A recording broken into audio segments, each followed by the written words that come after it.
The world is changing and the emerging economies will soon become major stakeholders in global affairs.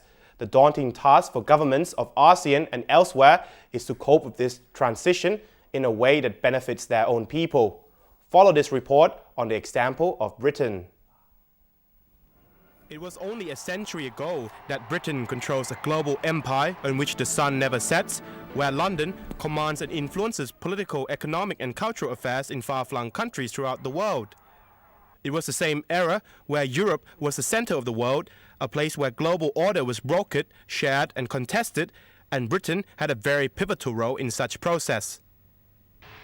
In today's world, Britain's power and influences have considerably been dwarfed by others, and the current global architecture was carved out of two world wars, the rise of the US, the rise and fall of the Union of Soviet Socialist Republics, and the ascendant of the European Union and Japan, to name a few, and recently, China and India as well. The incumbent British Minister of State for Foreign Affairs sees the need for Britons to approach the current world order in a different way. He points out that the main obstacle for many in his country, as well as those in Europe and North America, is the prevailing perception that things has not changed and that the world is still being managed by the old guards. I think it's about having a changing mind in Britain. It's about seeing the world not just through traditional European partnerships and obviously United States and Canada, there are links with Britain, both countries speak English, there are obvious, clear historical links. But beyond those inevitable, those traditional ties, to look at how the world is changing through fresh eyes and to see the new opportunities in business, in culture, in politics, in education, and to try and make sure that we all benefit from those opportunities. Seeing the world in a different light involves understanding the complexity of the current international political and economic order, as well as recognizing the growing influences that the emerging economies in the Asia-Pacific and South America have on the world stage. Minister Brown emphasized this by pointing out that the GDPs of the developing world in the last 2 decades have more than doubled what it was in the Eurozone.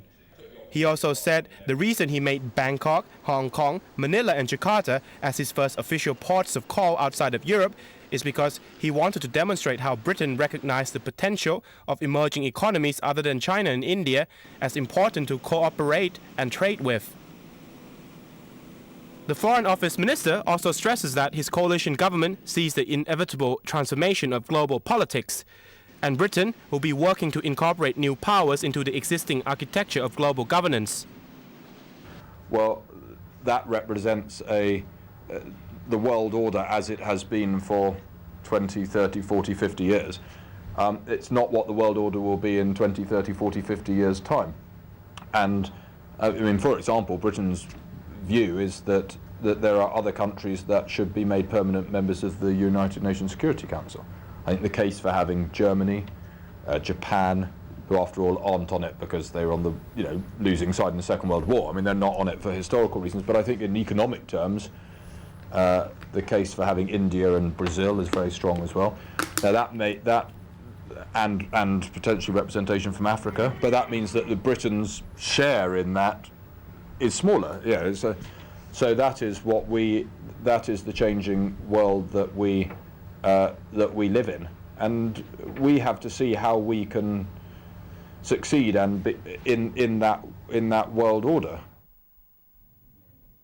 The experience of a developed country that is the 6th largest economy in the world and who has a permanent seat at the United Nations Security Council is another side of the coin to what ASEAN countries are facing. The positioning of this traditional power in the sea change of global economic and political order is something that the people in this region should take heed. With regional integration beckons, ASEAN will become a major economic force in the world. The question is, will ASEAN also have a voice in global matters when the torches of power are passed to new hands? I'm Wongcha-um of Thai News Agency, reporting for ASEAN TV.